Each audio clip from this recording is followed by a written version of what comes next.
네, 반갑습니다. 어, 오늘 요한복음, 요한복음 10장 22절부터 보시겠습니다. 10장 22절로 보시겠습니다. 말씀을 상고하시기 전에 우리 아버지 하나님께 예수 그리스도를 통해서 기도를 드리고 순서를 시작하도록 하겠습니다. 고맙고 감사하신 우리 아버지 하나님, 오늘도 저희를 생명 가운데 불러주시니 그 은혜를 생각할 때 무한 영광과 감사와 찬송을 드립니다. 아버지 하나님, 이 시간에 머릿속의 심령들 특별히 기억하여 주시서 아버지께서 구하고 원하는 것이 무엇인지 저들이 깨우칠 때 저들의 태초가 되고 우리가 하나가 되어서 아버지께는 영광이요 우리에겐 구원에 다가가는 귀한 축복이 이 시간에 있도록 허락하여 주시옵소서. 말씀을 증거하고 전하는 자가 세상 끝을 가운데 있는 것이 아니고 온전히 아버지 끝 가운데 있게 하여 주시옵소서. 이 시간을 정경케 하여 주심으로 말미암아 아버지의 의가 드러나기에 충분한 시간과 시간들로 채워주실 줄 믿습니다. 아버지, 처음 시간입니다.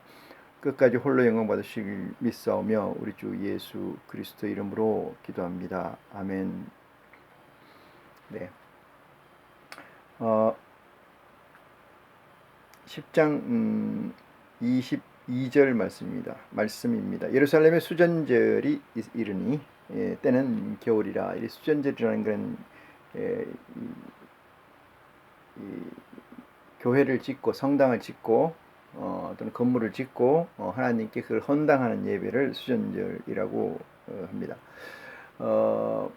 본말이 전도되는 경우가 많이 있습니다만은 여기에 수전절이 어떤 유래가 있고 어떤 것이 있었던가 이 문제에 또 빠지는 분들이 계세요. 이런 것들은 이것이 본이 아니고 이것은 주가 아니고 이것은 변이고 이것은 도입 부분이지 그것이 이 말씀 메시지에 핵이 돼서는 안 된다, 이렇게 생각을 합니다. 그래서 그런 얘기들은 깊게 다루지 않고 넘어가겠습니다. 23절, 예수께서 성전한 솔로몬 행각에서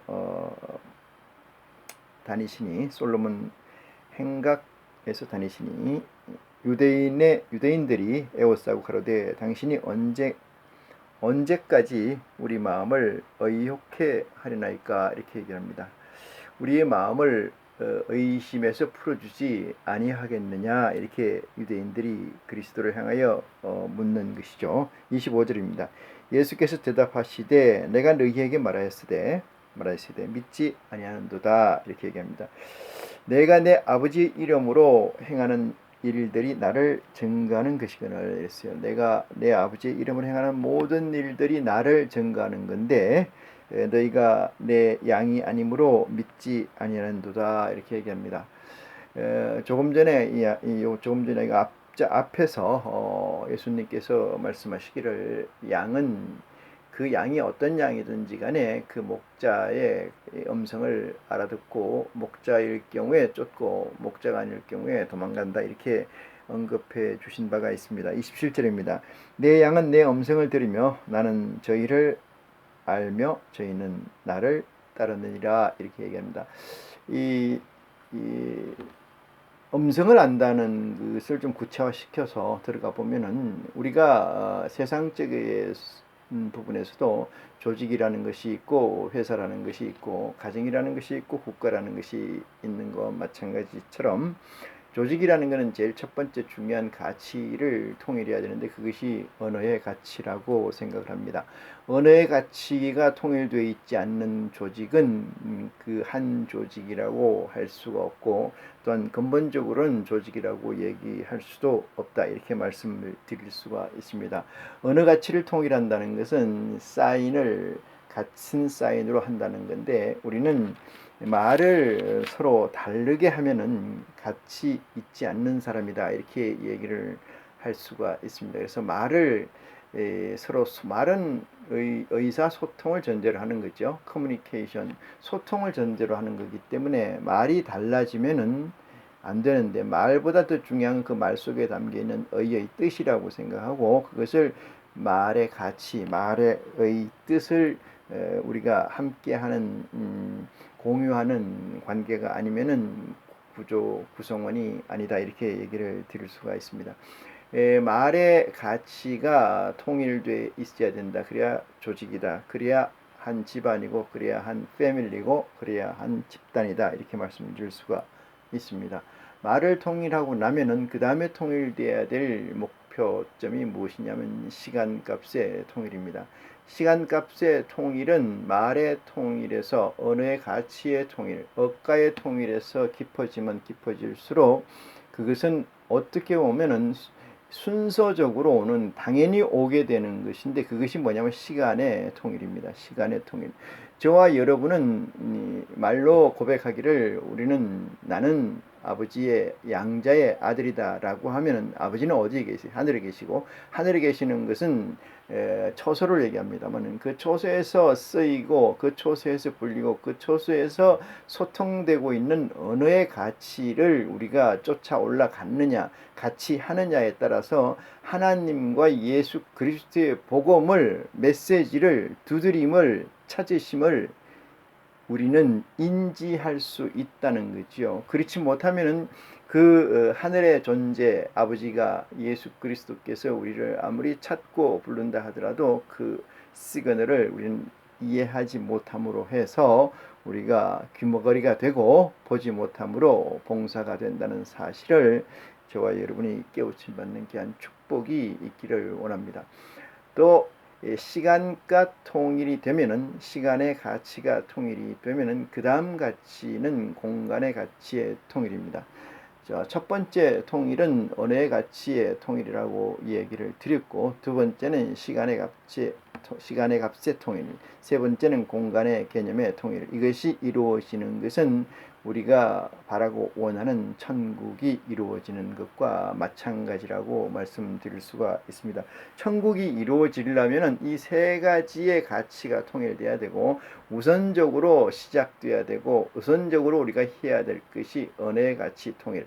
언어의 가치의 통일을 하려면은 성경에 쓰여 있는 이 단어를 그대로 해석하는 게 아니고 그 단어 중에 메시지 중에 가운데 있는 얘기가 무엇인가 골자를 이해해야 됩니다. 우리가 한국 사람끼리 친구끼리 말을 해도 너는 말귀를 못 알아듣나 이 얘기는 말 단어를 이해 못하는 게 아니고 단어에 감추어져 있는 이면적 뜻을 이해 못한다는 데서 그런 얘기를 우리는 하고 있다는 것을 알 수가 있습니다. 그러면은 하나님께서 우리 예수 그리스도를 통해서 우리에게 주신 이 복음을 통해서 우리가 하나님의 뜻이 무엇인지를 이해하는 것은 이 표면적 언어의 가치에 있는 것이 아니고 이면적 언어의 가치에 있다. 이면적 언어의 가치를 넘어 지속하게 되면 그 다음에는 시간의 가치의 통일이 이루어진다. 시간의 가치의 통일이라는 것은 잠시 후라든지 언제라든지 이 때를 얘기하는 것에 관한 우리의 통일성이 이루어집니다. 그래서 세상 사람들은 그 집단에 따라서 또 구성원에 따라서 시간의 가치가 통일되어 있지 않음을 우리가 보통 알 수가 있습니다.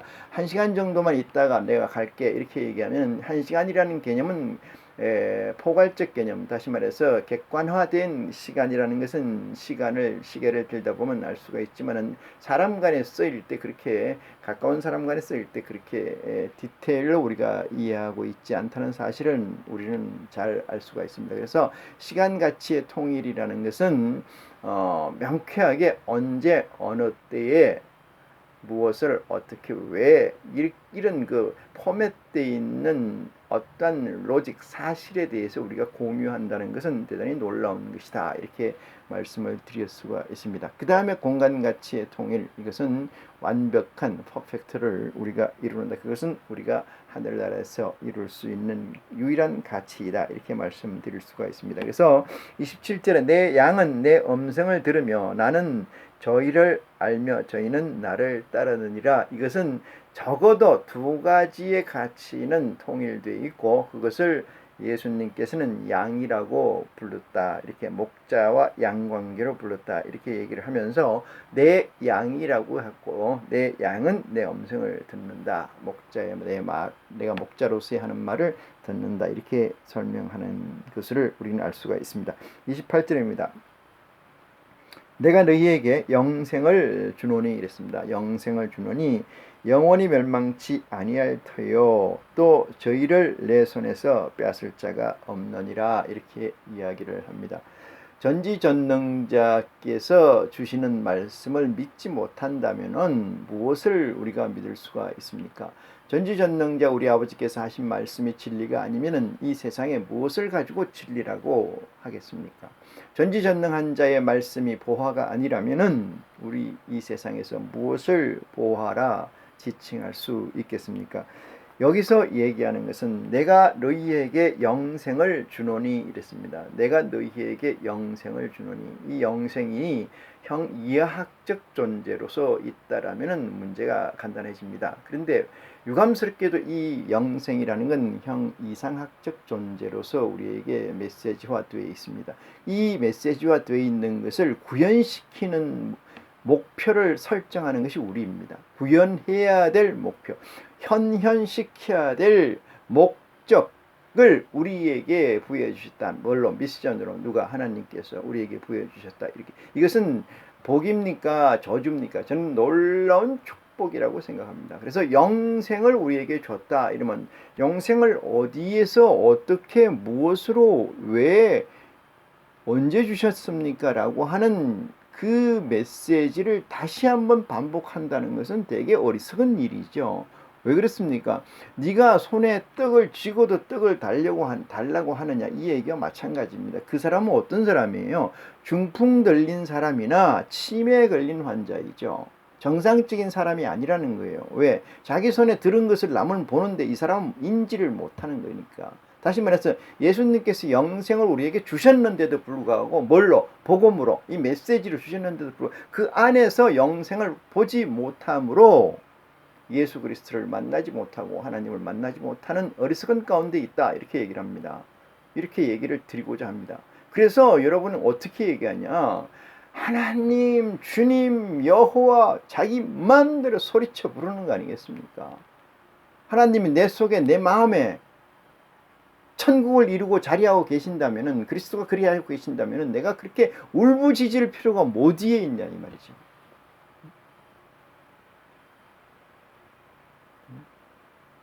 이삭의 몸종 사라의 몸종 사라의 몸종 하갈이 말이죠. 쫓겨나가가지고 어디로 쫓겨나갔어요? 이스마엘하고 광야로 쫓겨나갔어요. 거기서 얼마나 부르짖었습니까?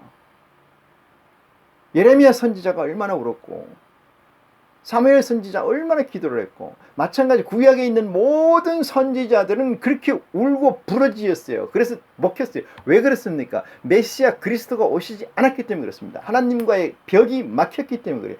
예수 그리스도가 여러분 안에 들어 계시다라면은 그렇게 부르짖을 필요가 있어요, 없어요? 없습니다. 그럼에도 불구하고 예수를 그리스도라고 믿으면서도 예수를 그리스도라고 인정하면서도 한때는 부르짖고 한때는 그리스도라고 아버지 부르고 이것이 무슨 조화이냐 이 말이죠. 무슨 조화. 한 입으로 두 마디 말을 하는 것을 뱀 새끼라고 합니다. 뱀. 왜 그런 얘기를 하냐면은 에덴 동산에서 뱀은 두 가지 말을 했기 때문에 그래요. 누구한테? 하와한테 그렇게 했습니다. 어떻게? 이 선악을 알게 하는 과일을 먹게 되면은 너희는 정령 죽지 않으리라. 안 죽는다. 또한 이걸 먹게 되면은 너희 눈이 하나님처럼 밝아지리라. 그 두 가지 메시지에서 하나는 틀렸고 하나는 맞기 때문에 사실과 거짓을 적당히 섞어서 말하는 것을 뱀이라고 하고 그 후손을 뱀 새끼라고 합니다. 하나님의 진노를, 하나님의 심판을 어떻게 피해간다고 생각하십니까? 하나님을 존재로 참으로 진실로 하나님이 천지를 창조하신 분이라고 믿는다면은 어떻게 그분의 감시를, 어떻게 그분의 눈빛을 피해갈 수가 있다고 생각합니까?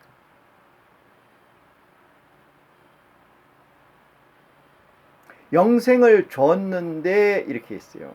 뭐라고? 내가 저희에게 이랬으면 내가 저희에게 영생을 주노니 이랬습니다. 영생을 주노니. 저희라는 3인칭을 쓴 거에 대해서 어떻게 하느냐 이렇게 묻으면 여러분한테 또 뻔한 답이 나올 것 같아서 3인칭이라는 건 저희는 여기서는 어떤 첫 번째 세계, 두 번째 세계, 세 번째 세계가 있는데 하늘에 있는 세계의 존재입니다. 하늘에 있는 세계의 존재. 영들이죠. 영들. 영생을 주었는데 주노니 영원히 멸망치 아니할 터요. 또 저희를 내 손에서 빼앗을 자가 없느니라 그랬습니다. 그러기 때문에 여기서 영원히 멸망치 않는다는 것이 무슨 의미인가 더 구체화시키고 확정시킨 것이 뭐냐면 고린도 전서에 나와 있는 거지요. 살아서 나를 믿는 자는 영원히 죽음을 맛보지 아니할 것이요 라고 얘기하고, 죽어서 나를 믿는 자는 뭐예요? 영이 믿는 거지요. 영이 부활할 때 영이 믿는 거예요. 복음을 전달한 거예요. 누가 했습니까? 예수님이 무덤에 십자가에서 못 박히고 3일 동안 있을 동안에 죽은 자들에게 복음을 전거하지 않았습니까? 그러면 산 자나 죽은 자나 같이 공유할 수 있는 것은 뭐예요? 스피릿, 소울, 영이라는 거죠.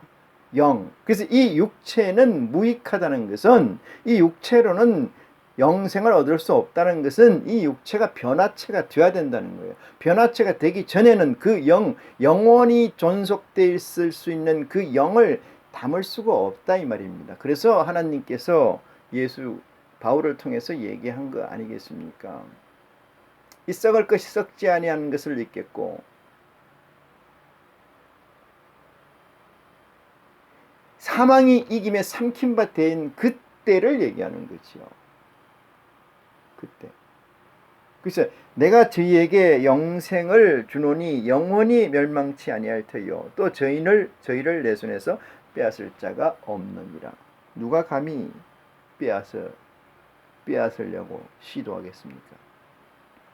29절입니다. 저희를 주신 내 아버지는 만유보다 크심에 아무도 아버지 손에서 빼앗을 수 없느니라 이랬습니다. 없느니라. 믿음이라는 것은 내 생명의 가치보다 더 클 때 그것을 믿음이라고 합니다. 내 생명의 가치와 바꿀 수 있는 것을 예수를 그리스도라고 믿는 것이고, 그를 통해서 우리는 양자가 됐고 여호와는 나에게 아버지가 된 사실을 고백하고, 그런 자에게는 내 생명에 우선하는 것이 예수 그리스도와 하나님이십니다. 그것이 믿음입니다. 내 안에 내가 있는 것이 아니고 내 안에 예수 그리스도가 나를 주장하고 있기 때문에, 믿음이라는 것은 내 생명, 내 가치보다 큰 존재로 내게 있을 때 믿음이 있다 이렇게 이야기를 할 수가 있습니다. 30절입니다. 나와 아버지는 하나이니라 하신대 이렇게 씁니다. 나와 아버지는 하나이시라 했습니다. 우리 또한 하나가 되어야 되는 줄 믿습니다. 누구와? 예수 그리스도와. 그럼 뭐가 하나가 돼요? 하나님과 하나가 된다는 사실이죠. 이것이 뭐예요? 언어의 가치의 통일과 시간의 가치의 통일과 공간의 가치의 통일의 개념이라고 말씀드릴 수가 있습니다. 31절입니다. 유대인들이 다시 돌을 들어 치려하거늘 예수께서 대답하시되 내가 아버지께로 말미암아 여러 가지 선한 일을 너희에게 보였거늘 그 중에 어떤 일로 나를 돌로 치려 하느냐 이렇게 이야기를 합니다. 여기서 선하다는 것은 긍정적, 즉 포지티브라고 얘기를 합니다. 긍정적, 절대적 긍정적 사실, 그러니까 선이라는 개념이죠.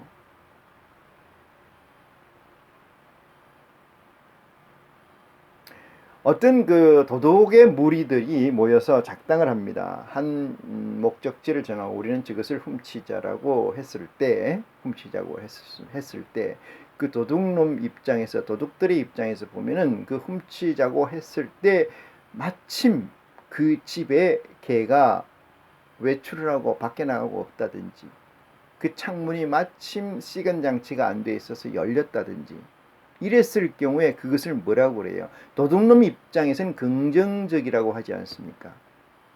도둑놈 입장에서 긍정적, 이거를 굿 이렇게 얘기합니다. 절대적 긍정, 이건 포지티브라고 합니다. 그것을 성경에선 선이라고 합니다. 아버지의 옳은 일이죠. 아버지가 하시고자 하는 일, 이거를 선한 일이라고 합니다. 각자 사람은 처한 대로 상황이 있습니다. 그 상황에 따라서 좋은 일을 선이라고 얘기하지 않습니다. 마귀에게도 선이 있고요. 마귀에도 긍정이라는 게 있겠죠. 나쁜 일이 있고 좋은 일이 있고 관점의 차이이겠습니다만, 절대적 관점에서 차이에서 얘기하는 것을 성경에서는 선이라고 얘기를 하는 줄 믿으시기 바랍니다.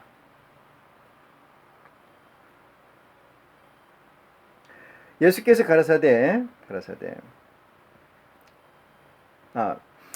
32절 끝에서 어떠한 일로 나를 돌로 치려 하느냐, 나는 선한 일을 한 것뿐인데 라고 물었을 때 유대인들이 대답을 합니다. 유대인들이 대답하되 선한 일을 인하여 우리가 너를 돌로 치려 하는 것이 아니라 했습니다. 선한 일을 인하여 돌로 치려는 것이 아니야 참남함을 인하여 인함이니 네가 사람이 되어 자칭 하나님이라 함이라, 이렇게 얘기합니다. 이게 무슨 말씀이냐 하면은, 세상이 바뀌면은 전번 시간에도 얘기 드렸던 것 같습니다만 1에서 99까지는 잘 카운팅을 해서 왔습니다. 아날로그로 쫓아왔다는 거죠. 1에서 90까지는 아날로그 95까지는 쫓아왔어요. 잘 이 로직을 쌓아왔다 이 말이죠. 근데 잠깐 눈을 돌린 사이에 100이 돼버렸어요. 그러면 이 사람은 95에서 100까지 사이에 5이라는 개념은 놓쳐버려. 미싱, 놓쳤다, 실수했다 이 말이죠. 그러면 이 사람이 100이라는 숫자가 눈앞에 들어왔을 때 이 사람은 뭐라고 인지하냐 하면은 놀라운 일이다 이렇게 얘기하는 거예요. 그건 긍정적인 마인드겠습니다만 이해할 수 없는 일이다 이렇게 얘기할 수 있어요. 도무지 나는 알지 못하노라 이렇게 얘기할 수 있어요. 기적이다 이렇게 얘기할 수 있어요. 자기 쪽에서 유리한 쪽으로 얘기하면 그렇죠. 나쁜 쪽으로 얘기하면 뭐예요? 너는 참남한 말을 하는구나 이렇게 얘기하는 거예요. 이 자들은, 유대인들은 놓친 거지요. 어떠한 사실을? 예수가 그리스도라는 사실을 놓쳐버린 거예요. 미싱한 거죠. 예수 그리스도가 아니고 하나님이 오셨어도 이 자들은 그렇게 얘기할 거 아니겠습니까? 어찌 사람으로서, 내가 안다 이 말이야, 너를 목수의 아들이라는 사실을 너는 배우지도 못하고 너희 집 가난했던 것도 알고, 그런데 네가 사람으로서 어떻게 하나님은 어떤 존재입니까? 유대인들에게 창조주입니다. 창조주. 어떤 분으로 계시는 거예요? 여호와 야훼로 계시는 거죠. 이건 여호와 야훼는 뭐냐면 도저히 가까이 할 수 없는 존재의 가치를 설정해 놓은 거예요. 그런데 감히 네가 말이야, 들어도 보도 못하고 이해할 수조차 없는 이야기로 우리를 혼돈케 하느냐. 그것은 즉 우리를 혼돈케 하는 것은 참남한 죄다. 어디에? 우리가 알고 있는 율법에 누구는 너는 이런 얘기죠. 그래서 유대인들이 선한 일을 했다면은 내가 너를 죄로 돌로 징계하지 않았을 것인데 너는 선한 일이 아니고 참남한 일이다. 행위는 같으나 A의 사람에게서는 긍정적인 일이 될 수 있고요. B의 사람 입장에서는 부정적인 일이 되죠. 다시 말해서 예수 그리스도 입장에서 보면 긍정적인 선한 일을 하신 거고요. 유대인들의 입장에서 보면 뭐를 한 거예요? 네거티브적인 건 절대적 부정적인 일을 한 거죠. 이 차이에 X라는 수가 있고요. 이걸 미지수라고 그러고 이것은 놓친 수다. 미싱이다 이런 얘기죠.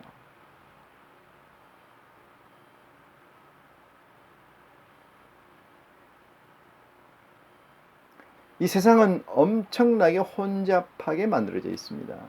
혼란스럽게 만들어져 있어요. 예수님은 그래서 우리 보고 수고하고 무거운 짐진 자들아 내게로 오라 나는 너희를 쉬게 하리라 이렇게 얘기를 합니다. 쉰다는 것은 너 쓸데없이 가지고 있는 모든 것을 무게 어깨에 잔뜩 쥐고 있는 것들을 다 내려놔도 안 죽는다. 왜? 내가 있기 때문에 내게로 와라. 나는 내게로 오면 너희 쉬게 하리라. 이 세상에 얼마나 큰 짐들이 많습니까? 세상의 윤리, 도덕, 법률이 얼마나 많습니까? 그걸 다 지키고 산다는 것은 대단히 놀라운 일입니다. 그걸 어떻게 지키고 살 수 있을까요? 인간이. 죽을 때까지 해도 다 못하는 게 효라 그러고요. 어떻게 사는 것이 참다운 인생인지 알지 못하고 죽는 사람들이 지금까지의 사람들이고요. 공자는 선을 그렇게 주장하고 도덕을 그렇게 주장했습니다만 정녕 공자는 말년에 고통을 받고 죽었다 하는 얘기도 있습니다. 그럼 무엇을 보고 우리가 쫓아가야 되는 건가요? 이 세상에 이런 전도자가 얘기한 것처럼 헛된 일들이고 전에도 있었고 지금도 있고 내일도 있는 일들입니다. 새 것은 없습니다. 해는 동쪽에서 또 서쪽으로 지고 바람은 어디서부터 어디로 가는지 너희가 알지 못하거늘 어찌 그 흥한 이 세상에 너희의 마음을 뺏기느냐. 그래서 예수님이 그리스도가 아닙니까? 그래서 예수님이 구세주가 아니냐고요. 내게로 와라. 내가 너희를 쉬게 하리라.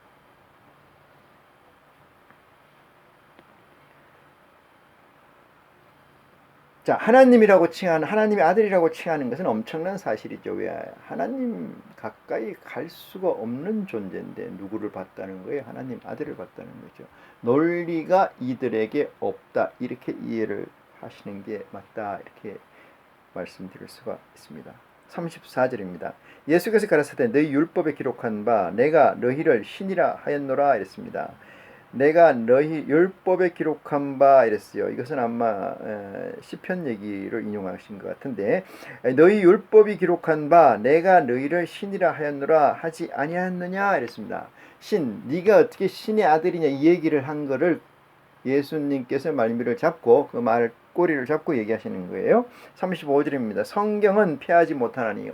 기록되어 있다는 거죠. 기록되어 있다는 거. 어디에 기록되어 있다는 거예요? 시편 82편입니까? 그쪽에 기록되어 있다는 거죠. 못하나니 하나님의 말씀을 받은 사람들은 신이라 하였거든 이랬어요. 하나님 말씀이 저 마음속에 있는 자를 신이라 그런다. 이게 왜 그러냐? 말씀이라는 것은 유형의 존재로 있는 게 아니고 무형의 형 이상학적 존재로 계시는 하나님의 존재를 내가 가지고 있다는 것은 신이라 이 말이죠. 여러분 신이라는 것은 형상을 가지고 있지 않아요. 그래서 이 신은 어떠한 육체를 입어서 행동을 우리에게 미칩니다. 그래서 그걸 받은 자를 신이라고 하나님께서 이미 기록해 놓았다 이 말이죠. 선지자를 시켜서. 성경을 그래서 폐하지 못하나니 성경은 폐한다고 그래도 폐하는 바가 있어요? 없어요. 구약을 폐합니까? 아닙니다. 온전케 해서 폐한다. 앞에 온전이라는 건 붙는 거 있죠. 온전이라는 건 뭐야? 완성해서 이 뜻입니다. 완성해서 이루어서 이 뜻이죠. 이루어서 폐한다. 이루어지는 것은 끝이죠. 그 메시지의 완성입니다. 하물며 36절 하물며 아버지께서 거룩하게 하사 세상에 보내신 자가 나는 하나님의 아들이라 하는 것으로 너희가 어찌 참남하다 하느냐. 동문서답이고 마이동풍이라는 얘기를 할 수밖에 없는 현실입니다. 저와 여러분이 이 말씀을 듣는 가운데서도 바깥만 이 고개를 돌려서 곁을 보면은 이렇게 이 말씀 가지고 도저히 이 마이동풍 벽을 보고 얘기하는 게 낫다 이렇게 느낄 바가 많이 있을 줄을 압니다. 그것은 언어의 가치가 통일되지 않은 상태이기 때문에 그렇다, 이런 얘기를 드릴 수가 있습니다. 37절입니다. 만일 내가 내 아버지의 일을 행하지 아니하거든 나를 믿지 말려니와, 내가 행하거든 나를 믿지 아니할지라도, 내가 행하거든 아버지의 일을 행하거든 나를 믿지 아니할지라도 그 일을 믿으라. 내 이 현상적 존재를 믿지 않더라도 그 일에 담겨있는 아버지의 속성은 너희가 봐서 아버지의 일을 하는 사자이구나 라고 믿으라. 그러면 너희가 아버지께서 내 안에 계시고 내가 아버지 안에 있음을 깨달아 알리라 하신대, 이랬습니다. 예수님은 이 당시에 이렇게 말씀하시는 것이 저들에게 진정으로 회개하고 진정으로 예수님의 메시지를 이해하리라 하고 증거하신 것은 아닌 줄 믿습니다. 39절입니다. 저희가 다시 예수를 잡고자 하였으나 그 손에서 벗어나 나가시니라 했습니다. 40절입니다. 다시 요단강 저편 요한이 처음으로 세례주던 곳에 가사 거기 거하시니라. 많은 사람이 왔다가 말하되 요한은 아무 표적도 행치 아니하였으나 요한이 이 사람을 가리켜 말한 것은 다 참이라 하더라. 그래야 거기서 많은 사람이 예수를 믿니라. 11장입니다. 어떤 병든 자가 있으니 이는 마리아와 그 형제 마르다의 촌 베다니에 사는 나사로라 했습니다.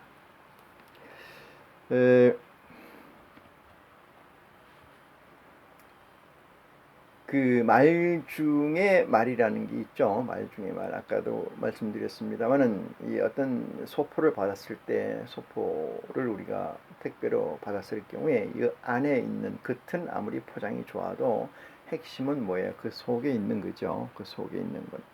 예수님이 우리에게 복음이라는 이 기쁜 메시지를 주셨다 하더라도 그 속에 있는 가치가 중요한 줄 믿어야 되고, 그 속에 있는 가치를 이해할 때만이 여러분과 저와 예수 그리스도와 하나님은 관계성을 가지게 됩니다. 그렇지 않다면은 마당만 밟는 존재가 된다는 사실을 우리는 알아야 됩니다. 이 11장에서 나오는 것 보면은 죽고 살리고 이런 얘기이겠습니다만은 잘 정신을 가다듬고 은혜 가운데서 말씀을 헤아려서 여러분에게 하나님의 지혜가 함께하기를 기대합니다. 마리아와 그 형제 마르다의 촌 베다니에 사는 나사로라. 이 마리아는 향유를 주께 붓고 머리털로 주의 발을 씻기던 자요 병든 나사로도 그의 오라비라, 이렇게 설정을 해놨습니다. 3절 그 다음에 본론으로 얘기를 들어가려고 하는 것이요. 이에 그 누이들이 예수께 사람을 보내어 가로되 주여 보옵소서, 사랑하시는 자가 병들었나이다 하니 예수께서 들으시고 가라사대 이 병은 죽을 병이 아니라 하나님의 영광을 위하여 하나님의 아들로 이를 인하여